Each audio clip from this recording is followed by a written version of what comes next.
안녕하세요, 콩알맘입니다. 7월 17일 월요일 병원에 가고 있습니다. 20차 시험관 시술 4번째 초음파 보러 가고 있고요. 아마 오늘 가면 그래도 난자 채취일이 정해지지 않을까 예상해 봅니다. 선생님 말로는 뭐 이거야 항상 우리는 알다시피 시험관 해보신 분은 알지만 항상 예측대로 안 흘러갈 수도 있지만, 만약에 예측대로 흘러간다면 수요일 아니면 목요일 지금 채취할 것 같고요. 이제 만약에 목요일 날 채취를 해서 신선 이식 3일 배양 이식을 하면 목, 금, 토, 일, 일요일 이식인 거예요. 그래서 카페, 선생님이 운영하는 카페에 찾아보니까 목요일 날 채취를 하면 보통 목, 금, 토, 일, 원래는 일요일 날 이식이잖아요.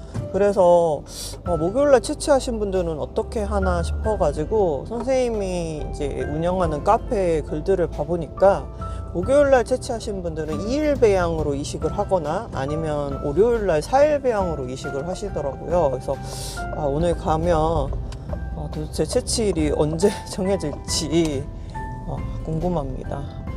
왜냐면 항상 3일 배양으로 이식했는데 3일 아니면 4일 배양 이식했던 것 같은데, 거의 3일 배양 이식했던 것 같은데, 근데 좀 저는 만약에 그렇게 되면 2일 배양으로 차라리 이식을 하고 싶은 거예요. 뭐 3일 4일은 많이 해봤으니까. 그리고 월요일 날은 제가 되게 쇼핑몰이 바쁜 날이라서 임의적으로 쉴 수가 없어요. 왜냐면 주말 배송이 없었다가 월요일 날 기다렸다 나가는 거라 월요일 날 이식을 하는 것보다는 저는 토요일 날 하는 게 조금 편하거든요. 근데 보통 주말에는 보면 병원비가 조금 더 나오는 것 같더라고요.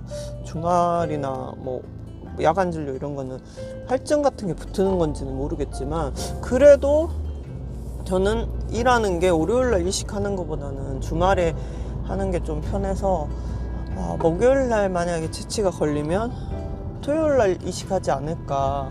그냥 이건 혼자 제 생각이에요. 근데 그걸 오늘 선생님한테 물어보고 와야 되겠어요. 근데 목요일이 아니면 상관이 없죠. 수요일 날 만약에 채취를 한다면 수, 목, 금, 토 딱 토요일 날 하면 되고, 금요일 날 채취를 해도 금, 토, 일, 월 원래대로 3일 이식하면 월요일 날 이식하는 거고, 그러니까 채취 날 빼고 1, 2, 3일째 이렇게 하는 것 같으니까 항상 보면.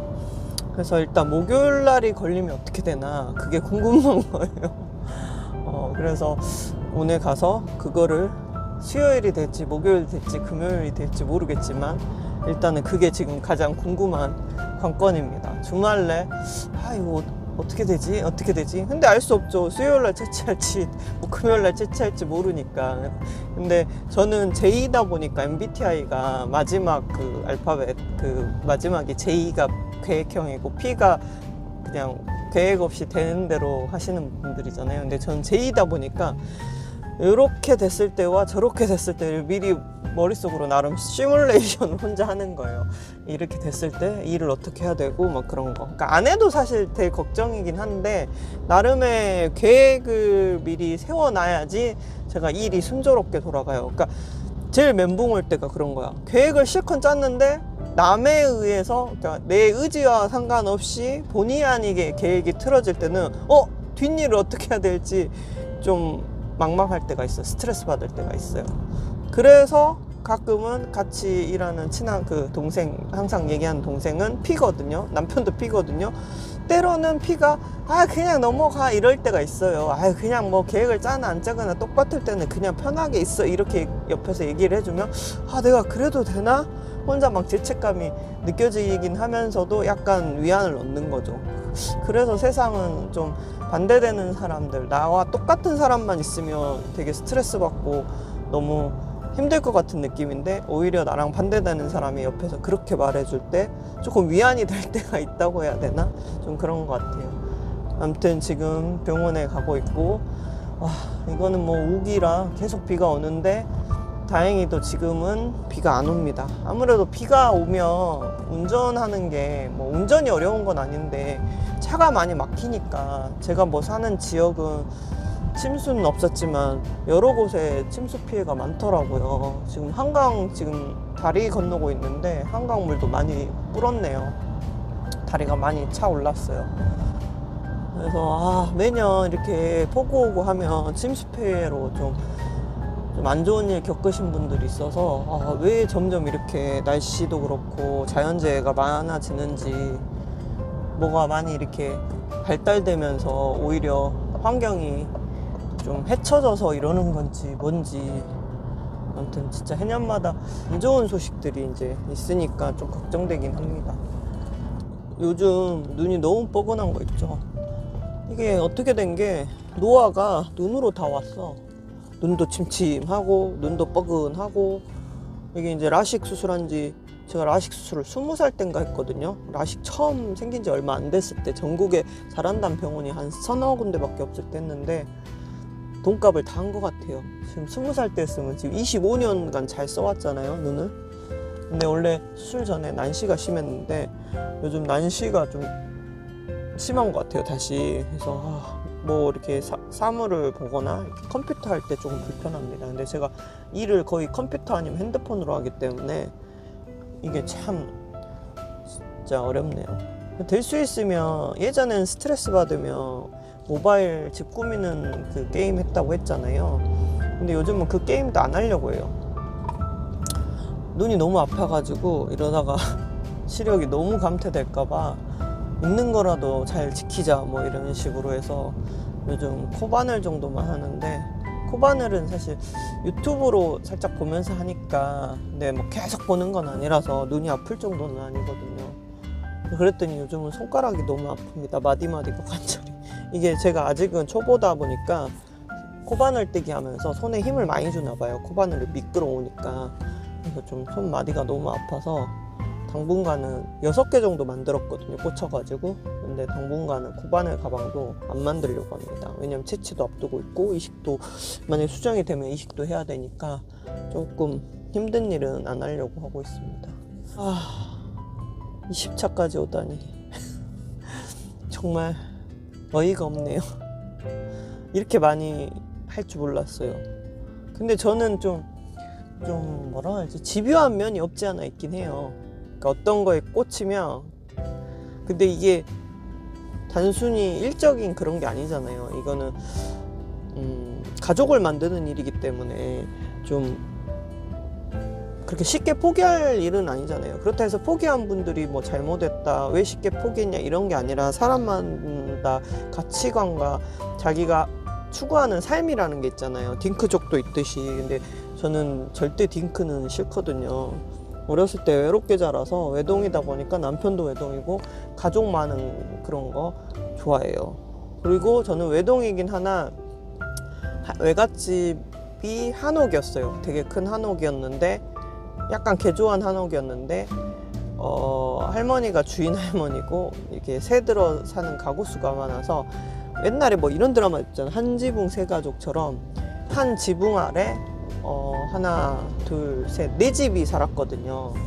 뭐 대학생들 이제 자취하시는 분들도 있었고, 한 가족이 사는 분도 있었고, 그러다 보니까 이제 이렇게 여러 사람 속에 북적북적 살던 기억이 있어서, 이렇게 요즘 이렇게 딱 아파트는 제가 선호하지는 않아요. 그나마 빌라들은 이제 입주민이 많이 없어가지고 얼굴이라도 알고 뭐 인사라도 잘하고 지내는데, 어렸을 때 그 한옥 살던 기억, 가족 많고 북적북적, 우리 가족은 아니지만 사람들과 이렇게 섞여서 사는 그런 걸 좋아해요. 이다 보니까.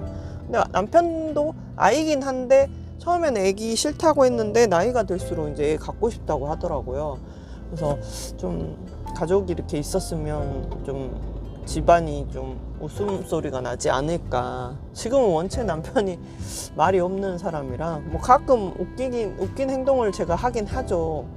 어이없이 다치고 자빠지고. 그래서 가끔 웃긴 일이 있긴 하지만, 그래도 아이가 있으면 공통 소재, 얘기거리가 생기지 않을까. 근데 뭐 애 키우다 보면 부부끼리 많이 싸우더라고요. 그 교육관이 틀려가지고. 그래도 저는 싸우는 것도 서로 알아가는 과정이라고 좀 생각하는 사람이라 너무 긍정적으로 생각하는 건가? 그러니까 싸움을 하는 게 중요한 게 아니야. 나는 싸울 수도 있다고 생각해요. 친구들 간에 서로 다르니까. 근데 싸움을 하고 나서 어떻게 푸느냐가 저는 중요하다고 생각하는 사람이거든요. 싸움을 아예 안 할 수는 없다. 왜 서로 의견이 다른데 그걸 꾹꾹 참다 보면 언젠간 터지기 때문에 한 번은 부딪혀야 될 일일 수도 있지만, 왜냐면 이 세상에 다 맞는 사람만 있는 건 아니잖아요. 근데 싸움을 했을 때 어떻게 그거를 풀어가느냐가 저는 중요하다고 생각합니다. 아, 차가 갑자기 터널쯤 오니까 되게 많이 막히네요. 아, 어제 생태공원 갔다가 새끼손가락을 물렸더니 되게 가렵네요. 진짜 딱 애매한 위치에 물려가지고, 되게 가려운 위치에 물려가지고. 아, 오늘 10시 반 예약인데 저는 항상 1시간 반 전에 나와요. 왜냐면 가서 접수를 하는 순으로 이제 봐주기 때문에. 특히 월요일 날은 좀 환자가 많을 것 같아서, 그냥 내 예상에. 그래서 항상 병원 갈 때 1시간 반 전에는 나오는데, 지금 집에서 출발할 때는 9시 57분이라고 내비가 떴는데 지금 6분 정도 연장돼서 10시 3분이라고 도착해요. 뭐 그래도 예약 시간보다는 20분 이상 일찍 가는 거긴 한데 이제 어떻게 될지 모르니까. 그리고 저는 월요일날 좀 바쁜 날이라, 월 금이 좀 바쁜 날이라 어디 약속도 잘 안 잡거든요. 근데 이제 난임병원은 뭐 내가 나 오늘 바쁘니까 안 갈래요 이럴 수가 없잖아요. 그래서 일단은 좀 오늘 빨리 진료가 끝나야 될 텐데, 일단 진료 보고 난자 채취이 어떻게 잡혔는지 말씀드리겠습니다.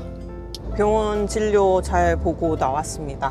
도착해서 접수하니까 앞에 2분 계시더라고요. 근데 빨리빨리 끝나서 저 바로 이제 예약한 시간 전에 이제 들어갔어요. 그래서 초음파를 봤는데 아직 이제 난포가 너무 천천히 자라서 원래 예상대로는 수목 정도에 채취할까봐 걱정을 했는데, 한편으로는 다행인 게 저번에 장기할 때도 제가 16일인가 갑에 주사를 맞고 채취를 했거든요. 그래서 왠지 이번에도 장기가 2번째라 또 비슷하게 흘러갈까 생각했는데, 역시나 장기로 하면 좀 천천히 자라는 것 같아요, 제 생각에는.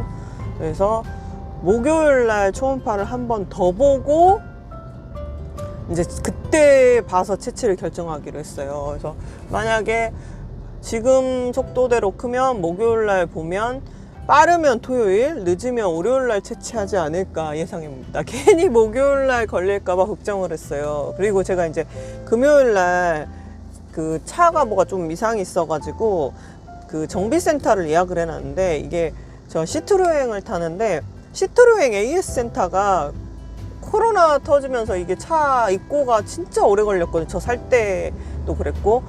그래서 그런지, 아무튼 뭐 때문에 그런 건지 시트로행 그 에이스 센터가 많이 없어져 버렸어요. 푸조하고 시트로행하고 같이 하는데, 아무튼 AS 센터가 한 3곳 정도 있었던 게, 서울 근교 있었던 게 없어지고 하나밖에 안 남은 거예요. 그래서 뭐 그 AS 센터 직원분 말로는 충청도에서까지 막 온대요. 거기도 없어져가지고. 그래가지고 엄청 바쁘다 하더라고요. 그래서 예약을 진짜 한 2-3달 기다려야지 그 점검을 받을 수가 있는데, 이게 시동 관련된 문제라서 좀 다른 분 취소한 그 사이로 들어간 거예요. 그래서 그나마 한 2주 기다렸다 가는 건데, 21일 날 만약에 못 가게 되면 또 몇 달을 기다려야 되는 거예요. 그래서 일단은 다행히도 목요일 날 초음파를 보면 다음날 왠지 채취를 바로 할 것 같진 않아서 21일 날 아침에 정비센터 가는 것도 지장이 없을 것 같고, 아무튼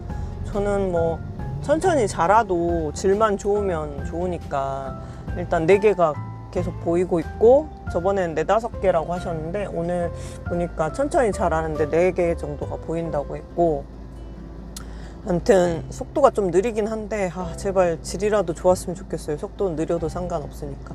처방은 계속 그대로입니다. 오전에 IVFM HP 그 멀티도즈 300을 맞고, 저녁에 브레트라정 2알을 먹고 있어요.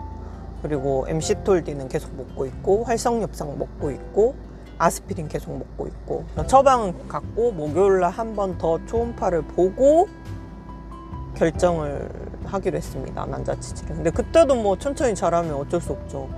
한 번 더 초음파 보고 또 결정하겠죠. 이게 내 맘대로 되는 게 아니라니까. 지가 잘하고 싶은 그런 속도대로 지 알아서 잘하는 거지 내가 뭐 제초간다 해서 잘하는 것도 아니고. 그래서 아무튼 4개는 계속 보인다고 하니 조금 그나마 안심이 되고, 일단은 목요일날 다시 병원을 와야 되는 상황이니까 그때 가서 상황을 말씀을 드리겠습니다. 일단은 지원금 처리가 돼가지고 오늘 15,000 얼마밖에 결제를 안 했어요. 그리고 나머지 약값은 IVFM 그게 300짜리가 5만 얼마더라고요. 그래서 300이 아니구나. 아무튼 진료비 15,000 얼마를 결제를 했고, 약값을 지원금 처리를 했는데, 약값이 IVMF 600이 그거더라고요. 5만 몇천 원이더라고. 거의 6만 원 돈. 600짜리가 6만 원 돈이고, 600짜리를 2개 받으면 한 12만 원인가? 정확히는 모르겠지만, 아무튼 오늘 직원한테 물어보니까 600짜리 한 통에 5만 몇천 원이더라고요. 그래서 그거를 지원금 처리를 했습니다. 아직까지는 이제 110만 원 지원금이 다 쓴 상황이 아니라서, 그나마 좀 병원 다니는 게 가볍습니다. 마음이. 근데 뭐 어차피 채취하고 이식하면 또 이제 좀 돈이 지원금 턱없이 모자라니까. 근데 아직까지는 그냥 버티고 있습니다. 아무튼 다음 영상에서 뵙겠습니다.